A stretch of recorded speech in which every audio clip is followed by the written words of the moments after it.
Hello' everyone, মোৰ channel তৃপ্তিলৈ আপোনালোকক পুনৰ এবাৰ স্বাগতম জনাইছোঁ। আজি মই এটা পচলা ৰেচিপি লৈ আহিছোঁ। ৰেচিপিটো বনাবলৈও বহুত সহজ আৰু খাবলৈও বহুত টেষ্টি হয়। ব'লকচোন চাওঁ আহক মইনো কেনেকৈ বনালোঁ ৰেচিপিটো। পচলা বনাবলৈ আমাক লাগিব পচলা। মই পচলাখিনি সৰু সৰুকৈ কাটি লৈছোঁ এনেদৰে। তাৰপিছত 2 চামুচ মিঠাতেল দি এইখিনি ধুনীয়াকৈ হাতেৰে মোহাৰি সানি লৈছোঁ। তাৰপিছত মই ইয়াত এটা ডাঙৰ চাইজৰ আলু এনেদৰে দীঘলীয়াকৈ কাটি থৈছোঁ। তাৰপিছত আমাক লাগিব অলপমান খাৰ। ইয়াত বেছি আছে, মই ইমানখিনি নিদিওঁ, ইয়াতকৈ অলপ কম দিম। তাৰপিছত আমাক লাগিব সৰিয়হ। মই সৰু চামুচেৰে 2 চামুচ সৰিয়হ আধা ঘণ্টামান সময় এনেকৈ পানীত তিয়াই থৈছোঁ, তেতিয়া পিচিবলৈ সহজ হয়। তাৰপিছত আমাক লাগিব 2টা কেঁচা জলকীয়া, এটা শুকান জলকীয়া, ইমান টুকুৰমান আদা, আৰু এয়া 10 ফুটামান হ'ব নহৰু, আৰু এইখিনি হৈছে পিঁয়াজ, সৰু সৰুকৈ কাটি থৈছোঁ পিঁয়াজখিনি। এতিয়া প্ৰথমতে মছলাখিনি তৈয়াৰ কৰি ল'ব লাগিব। সৰিয়হ, নহৰু, আদা, জলকীয়া এইখিনি আমি প্ৰথমতে এটা পেষ্ট বনাই ল'ম ধুনীয়া। গেছটো জ্বলাই কেৰাহীখন পাতি দিলোঁ। এতিয়া ইয়াত মিঠাতেল দি দিম 4 চামুচমানৰ সমান। তেলখিনিৰ পৰা ধোঁৱা ওলাই আছে। ইয়াত এতিয়া এই সৰু সৰুকৈ কাটি থোৱা পিঁয়াজখিনি দি দিম।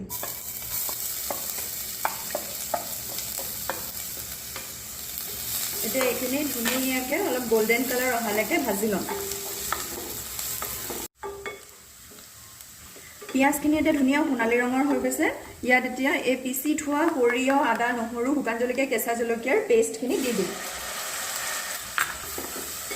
ইয়াত এতিয়া অকণমান জিৰা গুড়িও দিম, ইমানকণমান জিৰা গুড়ি, আৰু পৰিমাণ মতে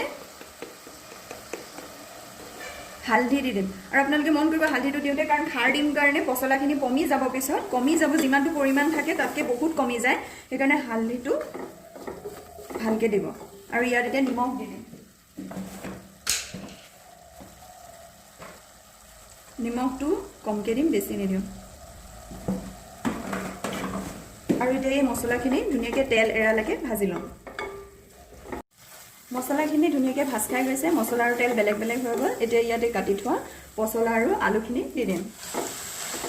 এতিয়া এইখিনি মছলাৰ লগত ধুনীয়াকৈ মিলাই দিম, আৰু ইয়াত এই খাৰ পানীখিনিও দি দিম। পচলা আৰু আলুখিনি মছলাখিনিৰ লগত ভালকৈ মিলাই দিলোঁ। এতিয়া গেছটো চিম কৰি পেলাই আলু আৰু পচলাখিনি কোমল হৈ যোৱালৈকে গেছটো ল' কৰি ভাজি থাকিম। আমাৰ আলু আৰু পচলাখিনি সিজি গৈছে, আৰু প্ৰথমতকৈ বহুত কমি গ'ল।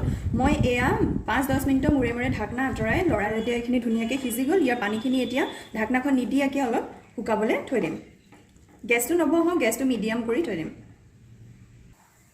আমাৰ পচলা আৰু আলু ভাজিখন ৰেডি হৈ গ'ল। এয়া পানী শুকাই গ'ল ধুনীয়াকৈ। এতিয়া ভাতৰ লগত পৰিৱেশন কৰিলেই। এই সহজকৈ বনোৱা পচলা ভাজিখন আপোনালোকে ট্ৰাই কৰি চাব, খাবলৈ বৰ টেষ্টি হয়।